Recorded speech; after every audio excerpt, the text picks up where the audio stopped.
E para falar sobre as consequências dessa decisão do STF, a gente recebe aqui no nosso estúdio o professor de Direito Processual Penal, Tiago Bottino. Ele que é professor da Fundação Getúlio Vargas. Bom dia. Bom dia, Raquel. Bom dia, Leir. Bom dia, professor. Essa decisão do STF de que os presos que não foram condenados até a última instância possam recorrer em liberdade dividiu o Supremo nessa votação. O ministro Joaquim Barbosa, por exemplo, disse que isso favorece a impunidade. Sua opinião é essa também? Não, eu acho que o que favorece a impunidade é o longo tempo entre o início do processo e o término do processo. Acho que é mais importante do que deixar presa uma pessoa que a gente ainda não tem certeza se é culpada ou não, é demorar 10 anos, por exemplo, para julgar essa pessoa. Acho que isso passa uma mensagem de que o sistema não funciona e é isso que dá a impressão da impunidade. O senhor acha que a morosidade nesse processo é que atrapalha? O sujeito que é condenado em primeira instância, ele pode recorrer agora em liberdade. Portanto, essa demora na burocracia, quanto tempo isso pode levar, por exemplo?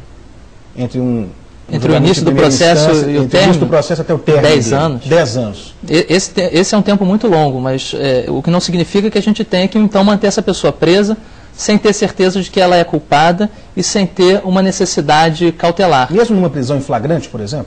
Mesmo numa prisão em flagrante. Você faz uma prisão em flagrante e essa pessoa não precisa ficar presa. Muitas vezes você faz uma prisão em flagrante e a pena que essa pessoa vai receber não é uma pena de prisão. Então não teria sentido manter essa pessoa presa. O Supremo já julgou casos de pessoas que ficaram presas meses porque furtaram um tablete de manteiga, um vidro de shampoo ou um chinelo, sabendo que, na verdade, essa pessoa, se fosse condenada, receberia uma pena de prestação de serviços. Mas há casos e casos também, né, professor? Há casos e casos. Enfim, tem situações onde a pessoa precisa ficar presa. Mas o que é preciso ficar claro é que nós temos dois tipos de prisão, hoje em dia, autorizados pela Constituição. Uma prisão que é punição, uma prisão que é pena, que é aplicada porque a pessoa foi condenada e já há uma certeza jurídica de que ela é autora de um crime. Essa pessoa vai ser punida com prisão. E há uma prisão de necessidade. Uma prisão porque a pessoa pretende fugir, porque ela está praticando novos crimes, ou porque ela está ameaçando uma testemunha ou destruindo provas. Nessas prisões cautelares, o Supremo não mexeu. A única coisa que ele disse é, enquanto não houver certeza jurídica sobre a culpa penal, não se pode impor uma pena, uma punição. Ana Paula Couto, agora ao vivo de São Paulo, tem uma pergunta para o senhor. Ana. Professor Tiago, eu gostaria de repercutir ainda o argumento do ministro Joaquim Barbosa com o senhor, e ele diz que com todos esses recursos que o Brasil tem, o criminoso rico vai prolongar o processo indefinidamente e não irá nunca para a prisão. O senhor concorda? Eu concordo que o criminoso que tem condição de pagar um bom advogado, ele vai prolongar ao máximo, vai aproveitar todas as oportunidades que ele tem para eventualmente provar a inocência dele. E isso não é errado. Errado é que a Defensoria Pública não faça o mesmo para as pessoas pobres. Porque o sistema deveria funcionar da mesma forma para todas as pessoas. Então não é culpa do advogado se ele faz todos os recursos cabíveis para defender o cliente dele. A culpa é que a Defensoria Pública não faça a mesma coisa e a maior culpa é que o Judiciário não julgue todos esses recursos num tempo hábil. Assim, eu até concordo com a opinião do ministro Joaquim Barbosa de que o sistema de recursos hoje deveria ser modificado. Concordo que isso não deveria ter sido feito antes da aprovação dessa medida? Não, essa medida, na verdade, é de 88. Essa medida é a Constituição quem estabeleceu. Pois é, mas então até agora a Constituição estava sendo desrespeitada. Exatamente.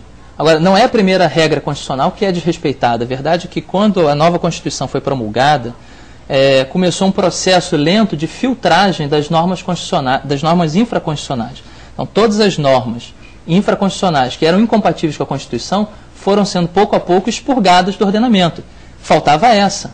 Esse artigo 637 do Código de Processo e o artigo 27, parágrafo 2º da Lei 8.038, que prevê que a pessoa possa ficar presa, mesmo sem a certeza de que ela é culpada, essas regras eram incompatíveis com a regra constitucional que diz: ninguém pode ser tratado como culpado antes de uma decisão final condenatória. Professora Ana Paula tem outra pergunta lá de São Paulo. Professor, o ministro Gilmar Mendes admitiu que a justiça brasileira é ineficiente, mas disse que o país tem um elevado número de presos e boa parte deles são presos provisórios. E que há um abuso da prisão preventiva. Esse foi o argumento dele para votar a favor no processo que dá ao réu o direito à liberdade até que se esgotem todos os recursos. Esse, portanto, foi um voto político. Não, o ministro tem razão quando diz que há um abuso de prisões processuais. Essa prisão que estava sendo discutida era uma prisão automática. né? Era uma prisão que a pessoa foi condenada em segundo grau, automaticamente ela tem que ser presa, ainda que ela ainda esteja discutindo isso. Essas prisões automáticas ou esse abuso na decretação de prisões é que gera essa situação de um número absurdo de presos. E muitos presos sem necessidade, né? Assim, o fato do Supremo ter que julgar um habeas corpus para colocar em liberdade uma pessoa que furtou um tablete de manteiga é um sinal de que o sistema não está funcionando. Assim, o ministro destacou que 1/3 dos habeas corpus que chegam no Supremo são concedidos. Não deveriam estar chegando. O sistema deveria estar funcionando antes que o Supremo fosse acionado. Agora, isso não abre brechas para outros crimes mais pesados, por exemplo, esse excesso de recursos, não abre alguma brecha para que... Dá uma sensação de impunidade exatamente. também? Pode dar essa sensação de impunidade? Eu repito meu argumento, o que dá a sensação de impunidade é a demora na decisão final do judiciário, né? Mais importante do que prender todas as pessoas que são suspeitas é condenar as pessoas que são culpadas. Quer dizer, deveria haver uma modificação no sistema penal e no trabalho do judiciário. Exatamente, o judiciário deveria ser mais ágil no julgamento dessas demandas. Ou nós poderíamos pensar em outras formas. Existem formas de transformar o judiciário, de aumentar a eficiência do judiciário, se nós pegarmos, por exemplo, crimes que são leves e tirarmos do judiciário, trabalharmos com outras formas de solução que não sejam mediante processo criminal, que tem, enfim, etapas que devem necessariamente ser cumpridas. Assim, o fato de existir um recurso não é algo ruim, é algo bom. O sistema é feito para não condenar o inocente. Deixa eu só voltar ao meu argumento também. Essa medida não deveria ter sido aprovada antes deste modelo penal brasileiro burocrático, demorado, ter sido saneado, melhorado? E aí sim. Essa medida deveria ter vindo muito tempo antes, mas antes tarde do que nunca. Ela deveria ter vindo logo em 88. E não veio, demorou muito tempo e hoje o Supremo Tribunal Federal compensa um atraso de 20 anos. Ana Paula tem outra pergunta, professor. Ana. Agora, professor, a Convenção Americana de Direitos Humanos, no qual o Brasil é signatário, não assegura direito irrestrito de recorrer em liberdade, muito menos até a quarta instância, como ocorre hoje no Brasil. Ou seja, a Convenção não foi observada pela maioria dos ministros do STF ontem. A Convenção Americana de Direitos Humanos, ela é um standard, um patamar mínimo de garantias. Todas as garantias, além daquelas que a Convenção estabelece, não são incompatíveis com a Constituição, com a Convenção. Ao contrário, a Convenção diz, nenhuma outra garantia que não esteja aqui prevista é incompatível com essa Convenção.